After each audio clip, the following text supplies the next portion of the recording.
بسم اللہ الرحمن الرحیم۔ آج ہماری گفتگو کا جو موضوع چل رہا ہے وہ میلاد النبی صلی اللہ علیہ وسلم احادیث کی روشنی میں۔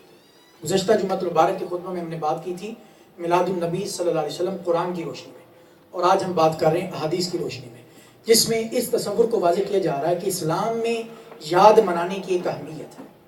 تو یہ جو ہمیں 5 وقت کی نماز عطا کی گئی، یہ اللہ تعالیٰ کے پیارے پیغمبروں نے مختلف اوقات میں اللہ کی پاک بارگاہ میں شکرانے کے طور پر جو رکعات ادا کی، اللہ تعالیٰ نے ان کی ان یادوں کو برقرار رکھا اور قائم رکھا، اور امت مصطفیٰ کے لیے وہ 5 وقت کی فرض نمازیں بنا دی۔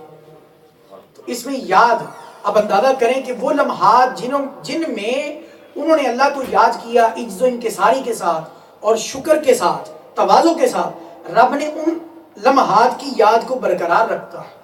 ذرا عالم تصور میں وہ لمحہ بھی لائیں، عالم تصور میں وہ لمحہ بھی لائیں کہ نبیوں کے وہ لمحات جو اللہ کی شکر گزاری میں گزرے، عجز و انکساری میں گزرے، رب نے ان کی یادوں کو برقرار رکھا۔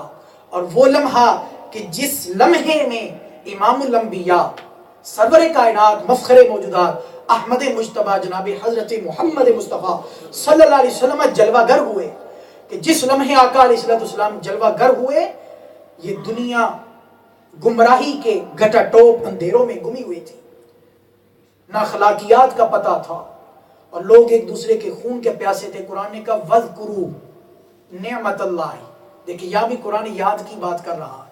وَاذْكُرُوا نعمت اللہ علیکم اذ کنتم اعداء، فرمایا اللہ کی اس نعمت کو یاد کرو۔ اللہ کی اس نعمت کو بولیں یاد کرو، سارے بولے نا، اللہ کی اس نعمت کو یاد کرو۔ قرآن کہہ رہا ہے وَاذْكُرُوا نعمت اللہ، اللہ کی نعمت کو تم یاد کرو۔ بولا کون سی نعمت؟ فرمایا اذ کنتم اعداء، جب تم ایک دوسرے کے دشمن تھے، ایک دوسرے کے خون کے پیاسے تھے، ایک دوسرے کو مارنے کے پہ تلے ہوئے تھے۔ فَأَلَّفَ بَيْنَ قُلُوبِكُمْ، رب نے تمہارے اندر اپنا محبوب بھیجا، اور اس نعمت کی برکت سے تمہارے دل جو عداوتوں سے، نفرتوں سے، دشمنیوں سے بھرے ہوئے تھے، رب نے اس نعمت کی برکت سے وہ نفرتیں، عداوتیں، دشمنیاں محبتوں اور الفتوں میں بدل دی۔ فَأَلَّفَ بَيْنَ قُلُوبِكُمْ، فَأَس قرآن کے لفظ دیکھیں، فَأَصْبَحْتُمْ بِنِعْمَتِهِ إِخْوَانًا، جو ایک دوسرے کے خون کے پیاسے تھے، دشمن تھے، اس نعمت عظمیٰ ذات مصطفیٰ کی برکت سے تم آپس میں بھائی بھائی بن گئے۔ سبحان اللہ۔ تو کیا وہ لمحے یادگار نہیں ہوں گے؟ قرآن کہہ رہا ہے وَاذْكُرُوا، یاد کرو، بھلانا نہیں۔ کیا یاد ایسی ہو جائے کہ گھر میں چپ کر کے بیٹھے اور ربیع الاول کا پورا مہینہ گزر جائے، حضور کی نہ نعت پڑھی نہ سنی، نہ حضور کے ان لمحات کی ولادت کی خوشی کو خوشی منائی؟ کیا اس کو یاد منانا کہتے ہیں؟ کیا اس کو یاد کرنا کہتے ہیں؟ یاد کیسے ہوگی کہ نبی کی نعتیں پڑھی جائیں، حضور کے ولادت کے تذکرے کیے جائیں، اور حضور کی برکت سے اس دنیا کو جو ہدایت کا نور ملا اس کا تذکرہ کیا جائے، حضور کی سیرت طیبہ کو بیان کیا جائے، حضور کے معمولات شریفہ کو بیان کیا جائے، آپ کے معجزات کو، آپ کے کمالات کو بیان کیا جائے۔ اور پھر قرآن نے کہا وَكُنْتُمْ عَلَى شَفَا حُفْرَةٍ مِّنَ النَّارِ، تمہارا حال کیا تھا؟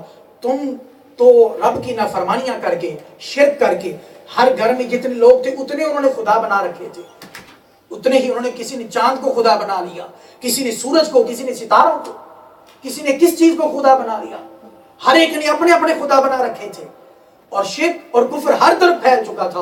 حالت یہ تھی، قرآن کہتا ہے وَكُنْتُمْ عَلَى شَفَا حُفْرَةٍ مِّنَ النَّارِ، کہ تم بالکل دوزخ کے گڑھے کے کنارے پر تھے، دوزخ کے گڑھے کے کنارے پر تھے، بس گرنے ہی والے تھے، کیونکہ نہ اخلاقیات کی کوئی خبر تھی، نہ ماں کا ادب و احترام، نہ بہن کا ادب و احترام، نہ بیٹی کا، اور بیٹی کو اپنے لیے آر سمجھا جاتا، اپنے لیے آر سمجھا جاتا۔ جس گھر میں بیٹی پیدا ہو جاتی وہ اپنا منہ نہ دکھانے کے قابل ہوتا۔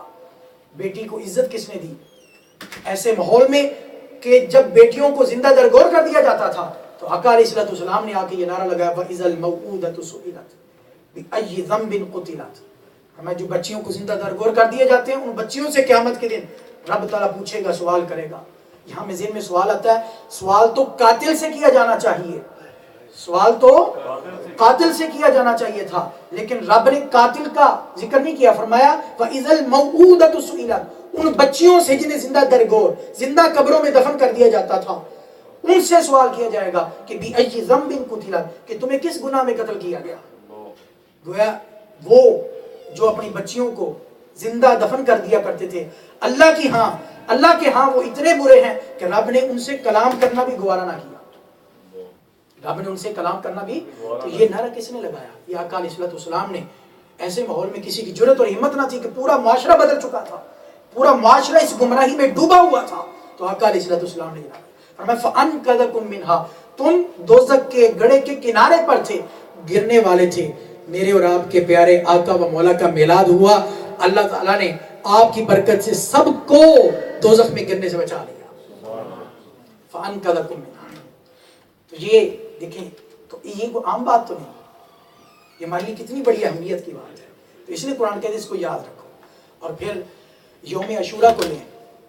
یوم عاشورہ وہ دن ہے کہ جس دن اللہ تعالیٰ نے حضرت موسیٰ علیہ السلام کو فتح عطا فرمائی، فرعون سے نجات دلائی اور اس کی حواریوں سے، اور فرعون کو ڈبویا، غرق کیا۔ تو حضرت موسیٰ علیہ السلام نے اس دن شکرانے کے طور پر روزہ رکھا کہ اللہ تعالیٰ نے مجھے یہ فتح عطا فرمائی۔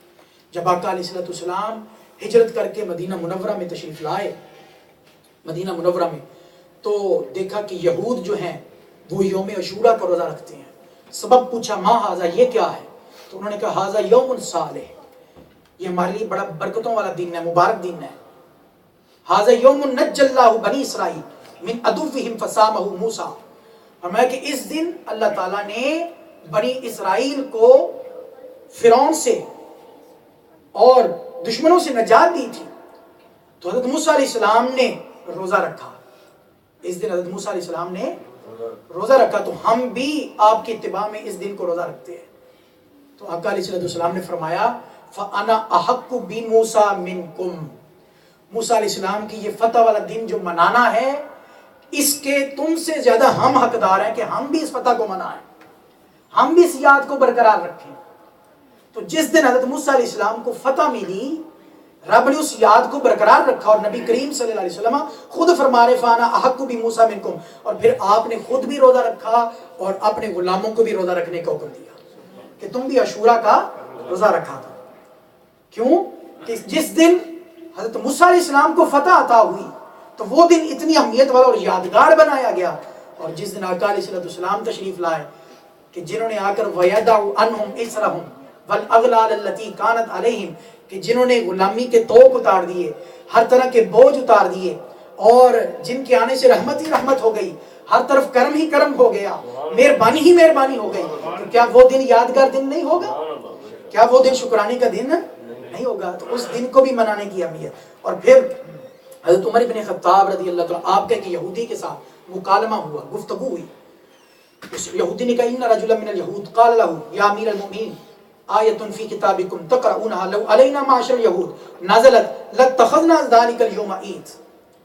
اس نے کہا، یہودی نے کہا کہ تمہاری کتاب میں ایک آیت ہے، اگر وہ آیت ہمارے اوپر اترتی، اگر وہ آیت ہمارے یہودیوں کے گروہ پر اترتی، تو جس دن وہ آیت اترتی ہم اس دن کو اپنے لیے عید بنا لیتے، اس دن کو اپنے لیے عید بنا لیتے۔ تو سیدنا عمر بن خطاب نے کہا قال ایو آیہ، کون سی آیت؟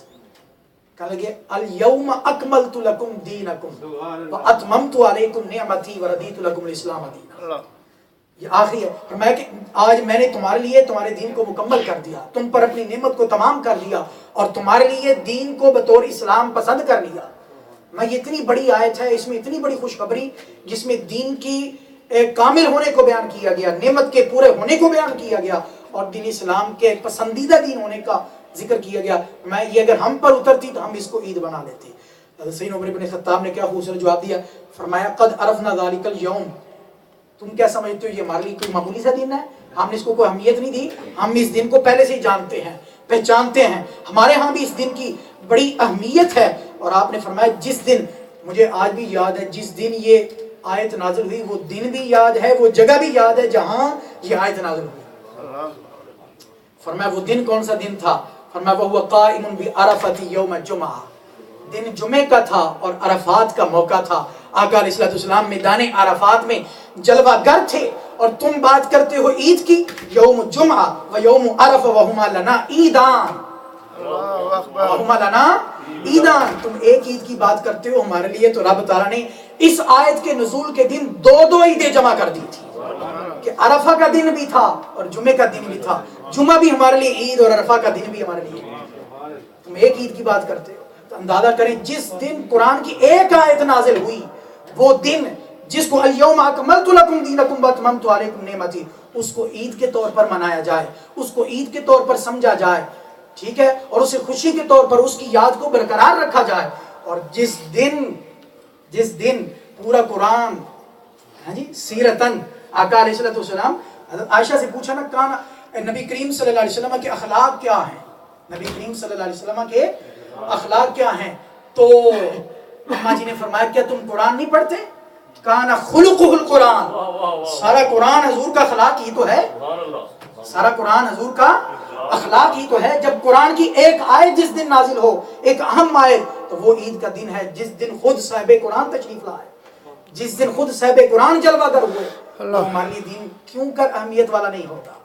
اللہ اکبر۔ اور پھر حدیث پاک میں کہا ان من افضل ایامکم یوم الجمعہ، کہ تمہارے دنوں میں سے سب سے جو فضیلت والا دن ہے وہ جمعے کا دن ہے۔ کیوں؟ فرمایا اس دن کے بارے میں کچھ چیزیں بتائی، فرمایا صاف ستھرے کپڑے پہنا کرو، خوشبو لگاؤ، غسل کرو، اتنا اہتمام، اور حضور نے فرمایا کثرت کے ساتھ اس دن مجھ پر کثرت کے ساتھ درود و سلام پڑھا کرو، تمہارا درود ایک اسپیشل اہتمام کے ساتھ میری بارگاہ میں پیش کیا جاتا ہے، فإن صلاتکم معروضۃ علیہ۔ تو اس دن کو اتنی اہمیت، خوشبو لگانا، کپڑے پہننا، اور پھر میں ایک اجتماع عام بھی کیا کرو، سارے اکٹھے ہوا کرو ایک جگہ ہے، اجتماع عام کا بھی حکم۔ تو یہ ساری اس دن کی کیوں کیا برکتیں ہیں، کیوں اس دن کو اتنی فضیلت، اتنی اہمیت یہ کیوں ملی؟ آقا علیہ السلام نے خود بیان فرمایا اس دن کی فضیلت اتنی کیوں ہے؟ فرمایا اس لیے کہ فیہ خلق آدم، یہ حضرت آدم علیہ السلام کی پیدائش کا دن ہے، سبحان اللہ، یہ حضرت آدم علیہ السلام کی تو جو دن حضرت آدم علیہ السلام کی پیدائش کا ہے، اس دن کو حضور نے عید بھی کہا، فرمایا ان ھذا یوم عید جعلہ اللہ للمسلمین، کہ جمعے کے دن کو اللہ نے مسلمانوں کے لیے عید بنا دیا ہے، اس کو فضیلت والا بنا دیا ہے، اور اس کو تمام دنوں کا سردار دن بنا دیا ہے، اس کو سید الایام کہا جاتا ہے۔ کیوں؟ فرمایا کہ یہ حضرت آدم علیہ السلام کی پیدائش کا دن ہے، جو حضرت آدم علیہ السلام کی پیدائش کا دن ہو وہ سید الایام ہو، اس دن خوشبو بھی لگانا سنت، اس دن نہانا غسل کرنا سنت، اس دن اچھے کپڑے پہننا، اجتماع کرنا، یہی تو ساری چیزیں میلاد شریف میں ہوتی ہیں، یہی ساری چیزیں جس دن امام الانبیاء خود جلوہ گر ہوئے، نبیوں کے تاجدار انبیاء امام الانبیاء خود جلوہ گر ہوئے، کیا وہ دن اہمیت والا نہیں ہوگا؟ اس لیے آقا علیہ السلام نے صحیح بخاری شریف کے حدیث میں کہا آپ ہر پیر کا روزہ رکھا کرتے، کیوں؟ اس لیے آقا علیہ السلام نے فرمایا، خود بیان فرمایا اس لیے پیر کا روزہ رکھتا ہوں کہ یہ میری پیدائش کا اور میری ولادت کا دن ہے، یعنی اس یاد کو برقرار رکھا گیا۔ اگر چپ کر کے ہم ربیع الاول گزار دیں گے، کوئی خوشی نہیں کریں گے، اظہار نہیں کریں گے، تو یہ یاد منانا تو نہ ہوا، یعنی پھر ہم نے اس کو بالکل بے اہمیت سمجھا، ہمارے لیے کوئی اہمیت نہیں۔ ذرا سوچے تو صحیح ایک لمحے کے لیے کہ جن کے صدقے ہمیں یہ سانسیں ملی، جن کے صدقے وجود ملا، ہستی ملی، جن کی نسبت سے ہمیں عزت ملی، توقیر ملی، ہم جی رہے ہیں، جس کے صدقے رب نے یہ کائنات سجائی، ہم ان کی ولادت کے دن کو ایسے ہی گزار دیں بے اہمیت سمجھ کے، کوئی اہمیت ہی نہ دے؟ نہیں، دیکھیں کس طرح اہمیت کے ساتھ اس دن کا ذکر کیا جا رہا ہے۔ اور پھر کافر کے بارے میں آپ جانتے ہیں، اللہ نے کافر کے بارے میں ایک اصول رکھا ہے، قرآن میں ایک نہیں کئی، وقت نہیں ہے ورنہ میں آیتیں پڑھ کے آپ کو بتاتا، خلاصتاً عرض کر دیتا ہوں۔ کافر کے بارے میں ڈیسیجن یہ ہے کہ اگر وہ کوئی اچھا کام کرے گا، اچھا عمل کرے گا، نیکی کرے گا، اس کا اجر اس کو اس دنیا میں دے دیا جائے گا، اس کا اجر اسے، اس کا صلہ رب اس دنیا میں دے دے گا، آخرت میں ان کے لیے کوئی حصہ نہیں، آخرت میں۔ اس لیے آپ کافر کے لیے بخشش کی دعا نہیں کر سکتے، جو کفر پر مرا ہے آپ اس کے لیے مغفرت کی، بخشش کی، ہاں اس کی زندگی میں اس کے لیے ہدایت کی دعا کر سکتے ہیں، لیکن مرنے کے بعد اس کے لیے آپ بخشش کی، مغفرت کی دعا نہیں کر سکتے، کیونکہ آخرت میں ان کے لیے کوئی حصہ، ان کی نیکیوں کا اجر انہیں اس دنیا میں ہی دے دیا جاتا ہے، ٹھیک؟ آخرت میں ان کے لیے، آخرت میں صرف انہی کے لیے حصہ ہے جو ایمان کی حالت میں اس دنیا سے رخصت ہوئے۔ لیکن ابو لہب جیسا سخت کافر، ابو لہب جیسا سخت کافر کتنی ساری زندگی حضور کی مخالفت میں گزاری، حضور کے ساتھ دشمنی کرنے میں گزاری، لیکن اس کو صحیح بخاری شریف کی حدیث پاک ہے، ابو لہب جیسا سخت کافر جب وہ مر گیا، اس کے بعد حضور کے چچا حضرت عباس رضی اللہ تعالیٰ عنہ، آپ نے خواب میں دیکھا، پوچھا ابو لہب